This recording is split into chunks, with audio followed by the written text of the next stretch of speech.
প্রিয় দর্শক, স্বাগত আজ দুপুরে। আপনাদের সঙ্গে আছি আমি নুসহাত সাওম।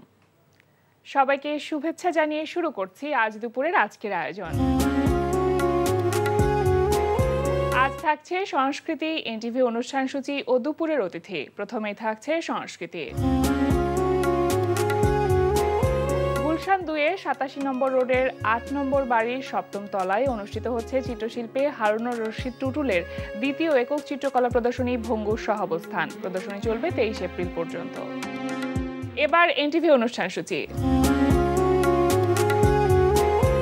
এবার জানিয়ে দিচ্ছে এনটিভির আজ রাতের বিশেষ বিশেষ অনুষ্ঠানগুলির সময়সূচি। রাত ৯টায় থাকছে মোহাম্মদ নুরুজ্জামানের প্রযোজনায় অনুষ্ঠান গানের বাজার।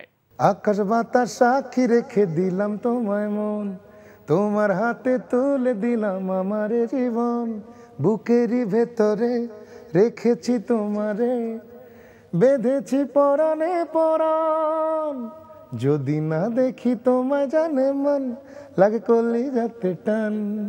রাত ১১টা ৩০ সম্প্রচার হবে টক শো এই সময়।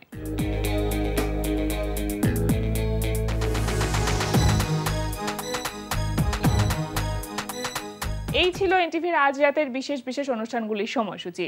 এবার দুপুরের অতিথি। প্রিয় দর্শক, আমাদের আজ দুপুরের অতিথি অভিনেতা, নাট্যকার ও নির্মাতা হুমায়ুন কাবেরী। শুভ দুপুর ভাইয়া। শুভ দুপুর। কেমন আছেন? ইনশাল্লাহ ভালো আছি। এবারের ঈদকে ঘিরে আসলে কি ধরনের ব্যস্ত সময় পার করেছেন? আসলে আমাদের যে আগে শুধু টেলিভিশন যখন ছিল তখন আমরা টেলিভিশনের নাটক নিয়ে ব্যস্ত ছিলাম। এখন আরও ব্যস্ততা আরেকটু বেশি আমরা হয়েছে। তার কারণ হলো গিয়ে আমাদের ইউটিউবে অর্থাৎ লেভেল কোম্পানিগুলোতে অনেক নাটক যায়। টেলিভিশনে যদি 50 বা 100 নাটক যায়, লেভেল কোম্পানিতে আরও 2 থেকে 300 নাটক যায়। আচ্ছা, সেক্ষেত্রে আমরা নির্মাতা কিন্তু কম। হ্যাঁ, তো অনেকের ভাগে এইভাবে বেশি পড়ে, তখন কাজ ব্যস্ততা বাড়ে। এটা হলো বিষয়। আর যেহেতু আপনি অনেকগুলো জায়গাতে একসাথে কাজ করছেন, অনেকগুলো মাধ্যমে আপনার কাজ করতে হচ্ছে, সুতরাং যে ডিফারেন্ট মাধ্যমে যখন আপনাকে একটা ডিফারেন্ট রোল প্লে করতে হয়, এই ব্যাপারটা নিশ্চয় অনেক বেশি আনন্দদায়ক। না, এটা অবশ্যই আনন্দদায়ক। আমি যখন লিখি তখন আমি শুধু লেখার ভিতরে থাকি। আমি যখন কোনো ক্যারেক্টার লিখি তখন আমি ক্যারেক্টার চিন্তা করি, ওই ক্যারেক্টারটাই চিন্তা করি। আবার যখন অভিনয় করতে আসি তখন আবার অভিনেতা হয়ে যাই। যখন যে ক্যারেক্টার করি তখন সেই ক্যারেক্টার আমি প্লে করি। আচ্ছা, কোনটা করতে বেশি ভালো লাগে আপনার? এই নাট্যকার হিসেবে যে পরিচয়টা সেটা তো আছেই, পরিচালনা আছে, আবার একই সাথে অভিনেতা আছে। যদি বলা হয় যে খুব হৃদয়ের খুব কাছাকাছি পরিচয় কোনটা? আসলে কি আমরা যারা শিল্পী একটু পাগল টাইপের হয়, একটু অন্য টাইপের হয়, সাধারণ মানুষের মতো না। আমরা যদি সাধারণ যারা অনেক শিল্পী আছে আমাদের অনেক যোগ্য, তাদেরকে অন্য কোনো কর্পোরেট লেভেলে যদি বসায় দেওয়া হয় তারা কিন্তু অনেক ভালো করবে, কিন্তু আমরা যাই না। কেন যাই না? আমরা এই যে শিল্পকে পছন্দ করি এবং শিল্প যে মাধ্যমে হোক, লেখাটা প্রত্যেকটা সেক্টর যদি এনজয় না করা যায়, ওর ভিতরে ঢুকে যাওয়া না যায়, তাহলে ভালো লাগে না। তাহলে কাজ করতে যেমন আনন্দ নেই তেমন সফলতাও নেই। তো আমরা আসলে প্রত্যেকটা সেক্টরই আমার কাছে হৃদয়ের কাছেই। জি, আপনার অভিনয়ের এই যে সময়কাল, এই যে শিল্পের সাথে যে পথ চলা, সেটা কত বছর হবে? 30 বছরের বেশি। আমি 90 সাল থেকে টেলিভিশন মিডিয়ায় শুরু করেছি। তার আগে তো মঞ্চ করেছি। ছোটবেলা থেকে আমি মঞ্চ করি। প্রথমে গ্রামের মঞ্চ, তারপর থেকে একটু ফরম্যাট। আমার বাড়ি যেহেতু খুলনায়, আমি খুলনা থিয়েটার, মঞ্চকথা নামে একটা থিয়েটার আছে, ওখানে আমি কাজ শুরু করি। তারপর যখন ঢাকায় চলে আসি তখন আমি ঢাকা মঞ্চে কাজ করি। জি, সেই সময়টাতে কাউকে দেখে আসলে অনুপ্রাণিত হয়েছিলেন কি যে মঞ্চে কাজ করতে আসা? সেটা কেন বা কোন ভাবনা থেকে? আমরা যখন কাজ করা শুরু করেছি তখন ছিল ফিল্ম ছিল বেশি, সিনেমা ছিল, বাংলা সিনেমা দেখতাম এবং আমরা স্কুল ফাঁকি দিয়ে তারপরে কোনো না কোনো সুতায় আর কি আমরা বাংলা সিনেমা দেখতে যেতাম। তো বাংলা সিনেমা দেখে আমরা কান্না করতাম।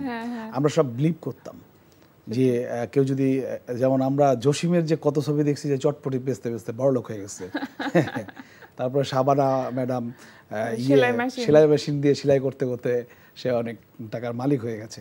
তো এইসব দেখে দেখে আমরা অনেক অনুপ্রাণিত হতাম। তারপর সাপের ছবি দেখলে যখন আমরা পাওটা উঠায় বসতাম যে পিছন দিয়ে সাপটা চলে আসবে, বিনটিন বাজলে। তো এইসব দেখে ছোটবেলায় তো ফ্যান্টাসি জীবন, ওই সময় যা দেখতাম ওটা কল্পনা করতাম। এবং বড় হয়ে যেমন ছোটবেলায় আমি একটা হিরো নেওয়া হবে এটা দেখে আমি ছবি টবি তুলে তুলে পাঠালাম। পাঠানোর পরে পরে দেখলাম ডাকলো না, খুব মন খারাপ হলো যে আমার মতো এত সুন্দর একটা চেহারা অথচ আমাকে ডাকলো না, এটা আসলে ওনারা অন্যায় করছে। আমি যখন বড় হলাম তখন বুঝতে পারলাম, তখন আমি 7-8-এ পড়তাম। হ্যাঁ, তো তখন বড় হওয়ার পর আমি বুঝলাম যে আসলে ওই সময়টা আমার ভুল ছিল। কারণ আমি আমাকে যতই হিরো মনে করি না কেন, হিরো হতে গেলে যে সময়টা লাগে, যে বয়স লাগে, যে অবস্থান লাগে, সেটা আমার কিছুই ছিল না। প্রত্যেকটা মানুষই তার জীবনের হিরো, কিন্তু আসলে চলচ্চিত্রের হিরোর জন্য রিকোয়ারমেন্টসটা কি এটা বুঝতে একটু সময় লেগে গেছে।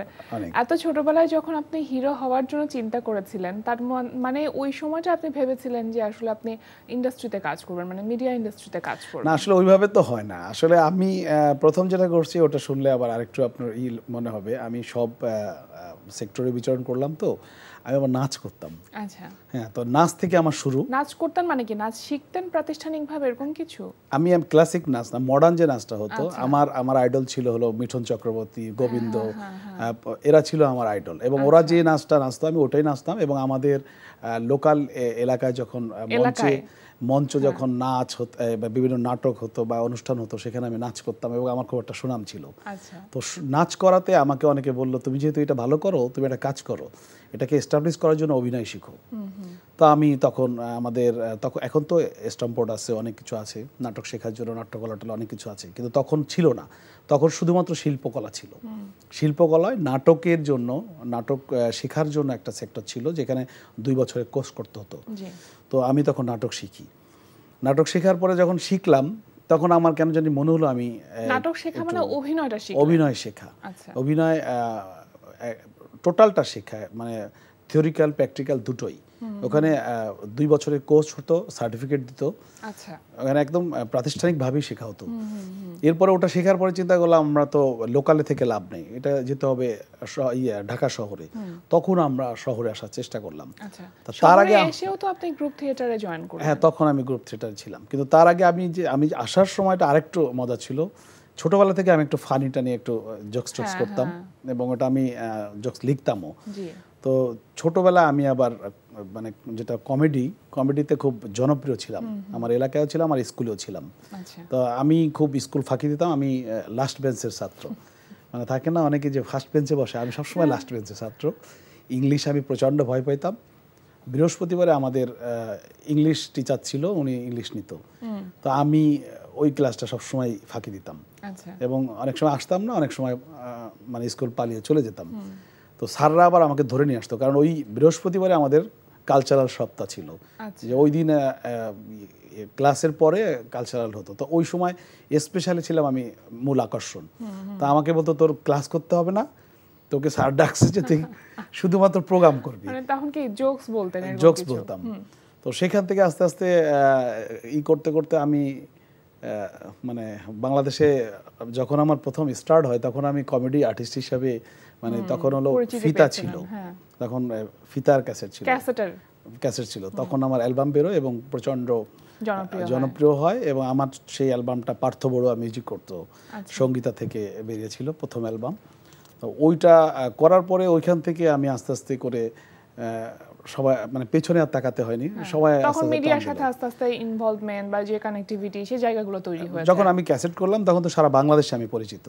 তো তখন টেলিভিশন থেকে আমাকে ডাকা হলো, আমাকে খুঁজে নিয়ে আমার অ্যালবামের আইটেমগুলো অন্যরা করতো, আমাকে পেত না। আমি তো একটা ক্যাসেট করে দিয়ে আমি বাড়িতে চলে গেছি, পড়াশোনা করতাম সুন্দরবন কলেজে। আমি চিন্তা করতাম এইটাই মনে হয় আমার শেষ, কিন্তু এত কিছু বুঝতাম না। তো তখন তারা খুঁজে টুজে না পেয়ে আমার আইটেম নিয়ে ওরা করতো। তো পরে একটা সময় আমাকে বললো যে, আমার যারা সিনিয়র আছে বললো যে এইভাবে থাকলে তো তোমার হবে না, তোমাকে ঢাকায় যেতে হবে। তারপর ঢাকায় আসে কাজ করা শুরু করি। তবে একটা সময় চিন্তা করলাম যে আমি আসলে কমেডিতে থাকবো না, তখন কমেডিটা ছেড়ে দিই। কমেডি ছেড়ে দিয়ে সিরিয়াস। কমেডিটা কতদিন পর্যন্ত আপনি কন্টিনিউ করেছিলেন? সেটা প্রায় 10-15 বছর। তো তারপরে আমি ছেড়ে দিয়ে আমি সিরিয়াস অভিনয়তে চলে আসি। এই সিরিয়াস হওয়ার যে ডিসিশনটা, মানে এই কৌতুক অভিনেতা হিসেবে নিজের যে পরিচয়টা, সেটা একটা সাইডে রেখে অন্যান্য দিকে ঝুঁকে যাবার প্রবণতা, মানে এই ব্যাপারটা কেন কাজ করলো? আমি যখন নাটকে যোগাযোগ শুরু করলাম, আমাদের দেশে তখন কমেডিকে ওইভাবে মূল্যায়ন করতো না। এখন তো মানে বিভিন্ন শো হয়, স্ট্যান্ড আপ কমেডি। হ্যাঁ, কিন্তু তখন বাংলাদেশে কমেডি চিন্তা করলে আমাদেরকে চিন্তা করা হতো এবং আমরা স্টেজ শো করতাম প্রচুর। এবং আমরা বাংলাদেশে কমেডিকে যে যেমন বরিশালের ভাষাটা আমি প্রথম খুব জনপ্রিয় করে তুলি। তো তখন এরকম স্কোপ ছিল না, অভিনয় করলে মানে কমেডি করলে ওইভাবে সুযোগ ছিল না। তো আমি চিন্তা করলাম এভাবে তো হচ্ছে না, আমি নাটক করব। আর যেহেতু আমি থিয়েটার করি, আমি নাটকের ছেলে, তো নাটক করতে এসে আমাকে বললো তুমি কমেডিটাকে একটু পিছনে ফেলে তুমি একটু সিরিয়াসে চলে আসো। তখন আমি একটা নাটক করি, কুসুম শিকদার আমার সাথে নায়িকা করে, আমি তখন নায়ক করি। সেই যে ছোটবেলার স্বপ্ন ছবি টবি দিয়ে ওই স্বপ্নটা এখানে এসে আবার পূরণ হয়। তো সেই নাটকটা গল্পও ছিল এরকম যে একটি ছেলে শহরে এসে মিডিয়ায় কাজ করার জন্য পাগল হয়ে যায়, তার চাকরি আসে, একটা মেয়ে তাকে ভালোবাসে, মেয়ে বারবার চেষ্টা করে যে তুমি কিছু করো, কারণ আমাদের বিয়ে করতে গেলে তো আমাদের কিছু করতে হবে। তো সেক্ষেত্রে ওই ছেলেটা মানে যেদিন ইন্টারভিউ থাকে সেদিনও সে শুটিংয়ে চলে যায়, এবং শুটিংয়ে যাওয়ার পরে যে ট্র্যাজেডি সেটা হলো গিয়ে অ্যাসিস্ট্যান্ট ডিরেক্টরকে সে কোনো রকম পয়সা করে খাওয়ায় টাওয়ায় রাজি টাজি করায় সে শুটিং পর্যন্ত যায়, কিন্তু প্রডিউসার এসে বলে কি যে ওই ক্যারেক্টারটা কে করবে। তো তখন ডিরেক্টর বলে আমি তো জানি না, অ্যাসিস্ট্যান্ট জানে। তো বললো কে করবে, বলে একটা ছেলে আছে, কয় ওরে বাদ দাও, প্রডিউসারের একটা ভাই আছে ওকে দাও। তো তখন আমি মেকআপ টেকআপ নিয়ে ড্রেস নিয়ে বসে থাকি। তো পরে অ্যাসিস্ট্যান্ট ডিরেক্টর এসে বলে তোমার ক্যারেক্টারটা করা হচ্ছে না, তখন চলে যাই। এটা নিয়ে একটা গল্প নাটকটা হয়। আপনি তো অভিনয়টা করছিলেন, তারপরে এই যে নাটক লেখা কিংবা পরিচালনা এই দিকে আসলে কিভাবে আসলেন? আসলে লেখাটা হলো গড গিফটেড, এটা আমি মনে করি। আমি লেখা কেউ যদি চিন্তা করে যে আমি 2 কলম লিখবো, এটা পারে না। এটা উপর থেকে যদি না দেয় তাহলে পারে না। আমি ছোটবেলা থেকে লিখি এবং আমার কিছু গল্প আছে যেগুলো শুনলে অনেকে একটু হাসে। সেটা হলো আমি স্বপ্নে দেখতাম একটা গল্প, আমি স্বপ্ন দেখতাম। আমি যেহেতু কমেডি লিখতাম তখন স্বপ্নে দেখতাম যে একটা গল্প। আমি তখন প্রথম আমি এই গল্পগুলো ভুলে যেতাম, যখন ঘুম থেকে উঠতাম ভুলে যেতাম। তো আমাকে আমার যারা কাছের মানুষ তারা বলে, মানে ওরা সিরিয়াসলি নিল বিষয়টা নিয়ে, বললো তুমি কাগজ কলম মাথার কাছে রেখে দেবা। তা আমি মাথার কাছে রেখে দিই। রাতের বেলায়, হ্যাঁ, রাতের বেলায় ঘুম থেকে উঠে আমার যখনই আমি স্বপ্ন দেখতাম আমার ঘুম ভাঙতো, ঘুম ভাঙার পর ওই গল্পটা আমি লিখে ফেলতাম। এরকম অনেক গল্প আছে যে আমি স্বপ্নে দেখেছি, স্বপ্নে বা নাটকের গল্প বা কমেডি গল্প লিখে ফেলতাম। আমার মা জিজ্ঞেস করতো কি রাতের বেলা উঠি তুই, আমি আমার একটা পড়া মুখস্থ মানে মনে পড়ছে তো ওটা লিখতেছি, আসলে ওইটা বলতাম না। তো সেই লেখা থেকে যখন আমি নাটক করা শুরু করলাম তখন আমার নাটকের যে ধরন, নাটক লেখার যে মানে গল্প বলার যে ধরনটা, এগুলো আস্তে আস্তে করে রপ্ত করলাম এবং তখন আমি লেখা শুরু করলাম। লেখা শুরু করে আস্তে আস্তে দেখলাম সবাই নিচ্ছে, ভালো লাগছে, প্রশংসা করছে। তারপর পরিচালনায় আসার ইয়ে হলো, নাটক লেখার ব্যাপারে বলি, আমি কিন্তু বাংলাদেশে অনেক বড় বড় প্রোগ্রামগুলো আমি লিখতাম। হ্যাঁ, শুভেচ্ছা নামে একটা অনুষ্ঠান হতো, ইত্যাদি শুভেচ্ছা আমি লিখতাম। তখন কমেডিটা আমি অনেক ভালো লিখতাম এবং আমি অনেক রম্য লিখতাম। রেডিও টেলিভিশনে আমি তো এনলিস্টেড, তো আমার অনেক লেখা নাটক বা ইয়ে যেত। আর পরিচালনাটা হলো কি, কাজ করতে করতে একটা সময় এসে একটা বয়স পার হওয়ার পরে মানে আমার কাছে কিছু প্রডিউসার আসলো, আমি অনেককে প্রডিউসার দিতাম এবং আমার মানে অভিনয়তে এত সিরিয়াস ছিলাম যে আমি যদি অভিনয় না করে ডিরেকশন দিই তাহলে হয়তো বা ডিরেক্টর আমাকে নিবে না, এই ভয়তে আমি ডিরেকশন দিতাম না। অনেক সময় আমি বিজ্ঞাপন নির্মাণ করতাম, বিজ্ঞাপনের ইয়ে লিখতাম, অনেকে আমার লেখা বা আমার ইয়ে পছন্দ করতো, যার জন্য আমাকে দিয়ে বানাতো, কিন্তু আমি কখনো নাম প্রকাশ করতাম না, অন্য নাম দিয়ে টিয়ে বা আমি গোপনে থাকতাম। কিন্তু একটা সময় আমি যখন প্রডিউসার ডিরেক্টরদের দেওয়া শুরু করলাম, ওই ডিরেক্টররা অনেকে আছে সততার সাথে সে কাজ করেনি। তো যেহেতু সততার সাথে কাজ করেনি তখন ওই প্রডিউসারগুলো আমাকেই ধরতো। তো আমি চিন্তা করলাম যে আমি তো মানে আমি আবার অ্যাসিস্ট্যান্টই করেছি। আমি আমার জামিউর রহমান লেমন আমার গুরু, আমি ওনার কাছ থেকে আমি বিটিভিতে ওনার থেকে শুরু করি, হাতে খড়ি আমি অ্যাসিস্ট্যান্টই করতাম। আমি যেহেতু আমি যখন টোটাল আমি ডিরেক্টর হয়ে গেলাম তখনও আমি ডিরেকশন দিতাম না, ওই যে ভয় ছিল যে যদি ডিরেক্টররা আমাকে না নেয়। তো পরে দেখলাম যে আসলে আমি যাদেরকে নিয়ে আসি তাদের একটা দায়িত্ব নিয়ে আসি, তাদের টাকাগুলো এখানে একটা লগ্নি করে, এই এত বড় একটা লগ্নি আমি তাদেরকে দিয়ে দিচ্ছি, অথচ এরকম অনেক আছে যে অনেকে টাকা দেয়নি, মার খেয়ে ফেলছে। তো এটা আমার ভিতরে কাজ করতো। তখন আমাকে বলতো যে আপনি মানুষকে দেন কেন, আপনি নিজেই তো করতে পারেন। তখন আমি শুরু করি। তো আমি তখন এলোমেলো ছোট ছোট প্রজেক্টগুলো করি। লাস্টে এসে আমি শুরু করলাম জাহিদ হাসান ভাইকে নিয়ে একটা ব্যাচেলর বাড়িওয়ালা নাটকটা লিখলাম এবং আমি জাহিদ ভাইকে চিন্তা করে লিখলাম। সেটা কি ধারাবাহিক নাটক ছিল? না, সিঙ্গেল নাটক ছিল। আচ্ছা। তো লিখলাম, আমি লিখে জাহিদ ভাইকে দিলাম, উনি আধা ঘন্টা পড়ে আধা ঘন্টার ভিতরে আমাকে ফোন ব্যাক করলো, বলে তুই তো দুর্দান্ত লিখছিস, কবে করতে চাস বল। তারপর আমি ডেট দিলাম, একটা ছোট ক্যারেক্টার ছিল, বলে এটা কে করবে। তো আমি বললাম যে আমি নতুন মানুষ, কে আর করবে, নতুন একটা মানুষ করবে। তা বলছে না, এটা কোনো স্টার করবে। তো তখন জাহিদ ভাই কোনো একটা স্টারকে বললো যে এই ক্যারেক্টারটা করবি। তো জাহিদ ভাই প্রত্যেকটা ক্যারেক্টার নিয়ে চিন্তা করে, তা প্রত্যেকটা ক্যারেক্টার, এবং জাহিদ ভাইয়ের সাথে কাজ করলে যেটা হয় সেটা উনি হেল্প করে, অনেক কোঅপারেটিভ। হ্যাঁ, তো তখন সে ওইটা করলাম, করার পরে এবং সে সেটেও সবার সাথে গল্প করতেছে, ও খুব ভালো লিখছে। তারপর নাটকটা করলাম, করার পরে 2-4টা নামি চ্যানেলে আমি জমা দিলাম, তো সব জায়গা থেকে ডাক আসলো ঈদের স্পেশাল হিসেবে। তো নাটকটা একটা চ্যানেলে গেল, মাছরাঙায় গেল পরে। এবং আপনি এবারে একটি বইও লিখেছেন, এবারের বইমেলায় আপনি একটি বই প্রকাশিত হচ্ছে, আসলে নাটক লেখার সহজ কৌশল, টিভি নাটক লেখার সহজ কৌশল। টিভি নাটক লেখার এটা কেন মনে হলো যে এটা লেখাটা জরুরি? আসলে আমি যখন কোথাও যাই বা বইমেলাতেও আমি অনেকবার গিয়েছি, তো আমাকে সবাই জিজ্ঞেস করে যে আমি নাটক লিখতে চাই, অনেক যারা গল্প লিখে যে আমি নাটক লিখতে চাই, এটা কেমন হবে কি হবে। তো আমার না এই প্রত্যেককে বলতে গেলে, জনে জনে বলতে গেলে মানে হ্যাঁ এইটা এরকম, তারপর অনেকে আবার হেল্প করতে হয়, একটা স্ক্রিপ্ট দিয়ে এই করেন সেই করেন। তা আমি একটা সময় চিন্তা করলাম যে এত কিছু না করে একটা বই লিখে ফেলি, যে সে বইটা পড়লেই সব বুঝতে পারবে। তো সেই হিসেবে আমি, আমার এক বন্ধু ছিল প্রকাশক, শব্দশিল্পের, ও বললো যে দোস্ত তুমি লিখে ফেলো। তা আমি ওটা লিখে ওকে দিলাম। বইমেলায় 3-4 দিন আগেই বইটা মার্কেট আউট হয়ে গেছে। মানে ওটা খুবই ভালো। আচ্ছা, এই যে এত কিছু নিয়ে আসলে আপনি ব্যস্ত আছেন, এর মধ্যে আসলে সামনের দিনগুলো নিয়ে কি চিন্তা করছেন বা কি পরিকল্পনা করছেন? কারণ নাটক বলার ধরনে তো নিঃসন্দেহে অনেক পরিবর্তন এসেছে। যারা দর্শক এখন আছেন, এখনকার দর্শক আর 90 দশকের দর্শক অনেক পার্থক্য। সুতরাং নাটক বলবার ক্ষেত্রে, উপস্থাপনের ক্ষেত্রে অনেক পরিবর্তন এসেছে। সেই জায়গাতে আসলে কিভাবে কাজ করবার আছে? এরকম হয়েছে, আমরা তো নাটক লিখে রাখি, আমরা অনেক নাটক লিখে আমরা রেডি করে রাখি, হয়তো অনেকে চাইলো বা আমাকে করতে হইলো, রেডি করে রাখি। এরকম অনেক নাটক আছে যে আমাদের রেডি করা আছে কিন্তু ওটা করব না, ওটা করা হয় না। কেন?